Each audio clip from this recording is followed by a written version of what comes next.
Since 2003, this is the Sports Source, East Tennessee's #1 sports talk show. Presented by Pipe Wrench, and by Junk Be Gone, and by the Garza Law Firm. With your host, John Pennington. The Sports Source starts now. Good Sunday morning. Welcome into the Junk Be Gone studios for the Sports Source as we kick off year 20 here with our actual first post-game show of this 20th year. Tennessee with a huge win over Ball State the other night. Went about as good as a first game can go when you're supposed to beat the tomato can. Well, crush it, and they did. We'll discuss that game. We'll also spend a lot of today's show looking ahead to Pittsburgh, which will tell us a whole lot more about this team. We got plenty to cover, 90 minutes to do it, and I've got 4 media guys and 4 VFLs to join me and share their opinions with you. More topics, more opinions than you'll find anywhere else. We appreciate you being here. Let's get right into it. Our first segment of the show is brought to you by the Garza Law Firm. No one wants to need a lawyer. If you need a lawyer, something's up. But when you do need a lawyer, get one you can trust with a track record of success, with knowledge of the local judicial system. That's Marcos Garza and the Garza Law Firm. Local, proven, respected. GarzaLaw.com to learn more. All right, let's welcome in the first wave of panelists we have today. Down here we have Jimmy Hines from 99.1 The Sports Animal, raced over here from doing your radio show this morning. Jimmy, thanks for being here. Thank you. Right here we have Will Overstreet, VFL. Will, thanks for joining us. Glad to be here. Another VFL right here, Marlon Walls. Thank you for being here. Man, I appreciate it. Next to you, longtime sports writer in this town and longtime member of this panel, Bob Hodge. Bob, thanks for joining us. Glad to be here, John. All right. As I said over there, Tennessee whips up on Ball State 59-10. You come out of it without any major injuries. We knew Ball State wasn't going to be great, but 59-10, that wasn't a 38-6 over Bowling Green. That was a thorough whipping. Scored in the first 23 seconds. Your defense forced a turnover. It's hard to. We nitpick because that's what you do, and you have to look forward. How does this project? But big takeaway for me.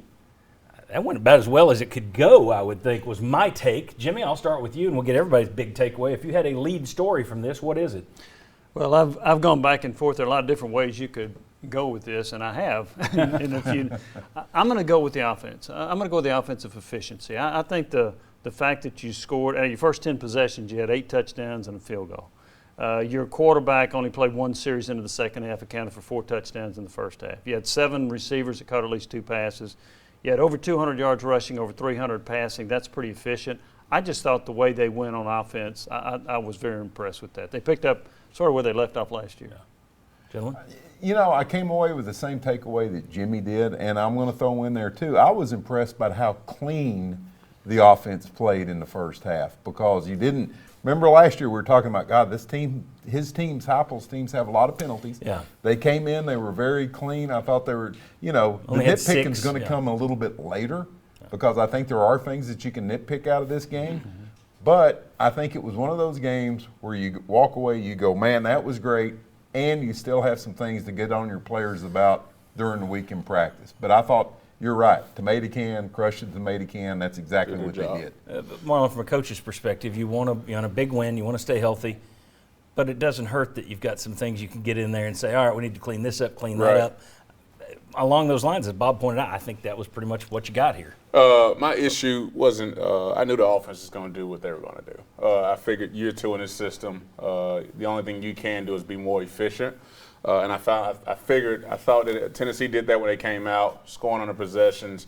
I thought they controlled the ball well. I would like to see a little bit more, better big plays from the run game.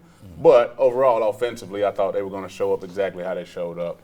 And so I was impressed by that, for sure. Will, your thoughts?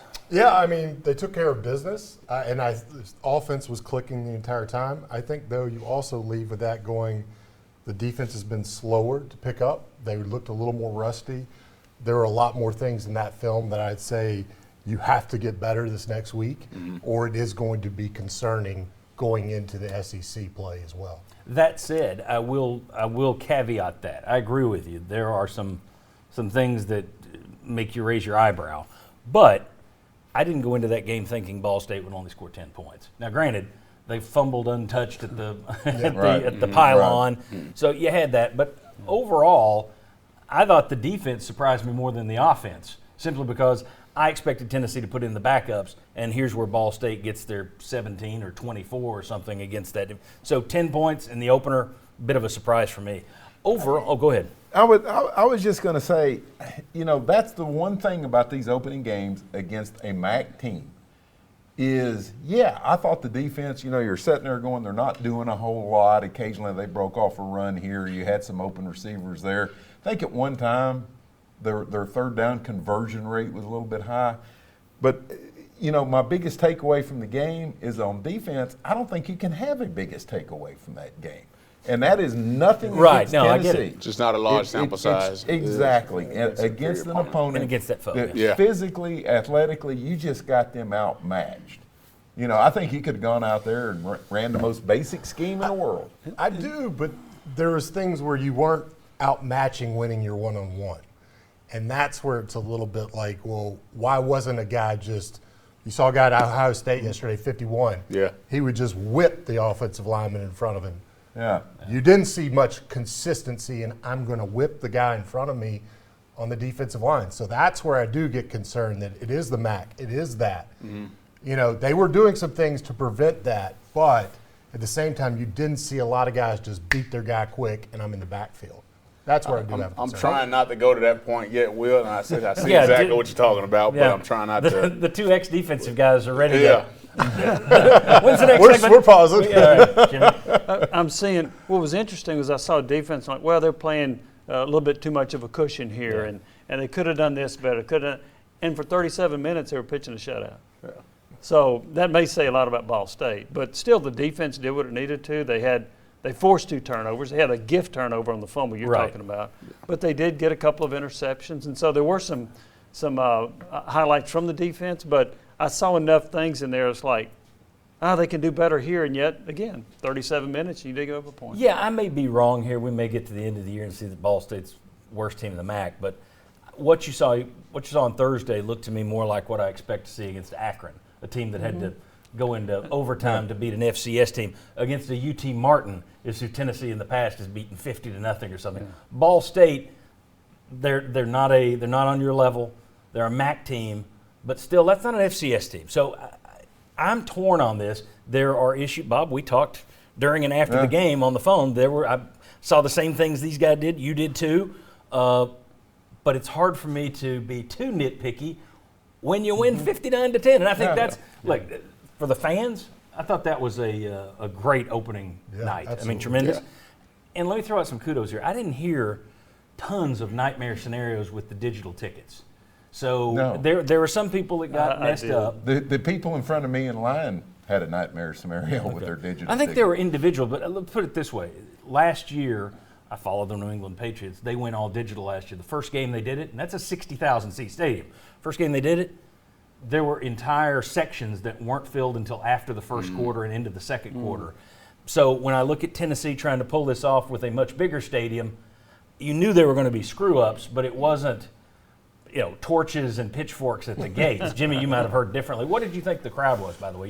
You're always the lead guesstimator. I was between 75 and 80,000 actual attendance, which I thought was really good for a Thursday night.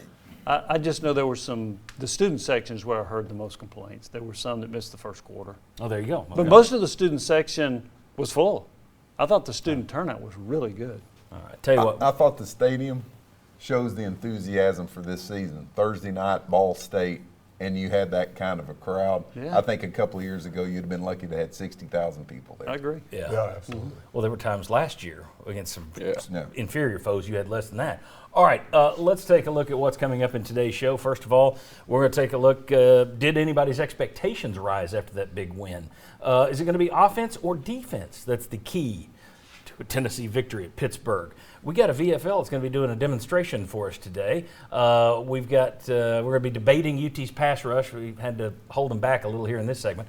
UT, where do they rank in the SEC? The Cavaliers line, much, much more. But when we come back, what specifically did we learn? What nuggets did we piece together out of that game, or do we think we learned, coming out of that Ball State game? That is next. Come on back on the Sports Source.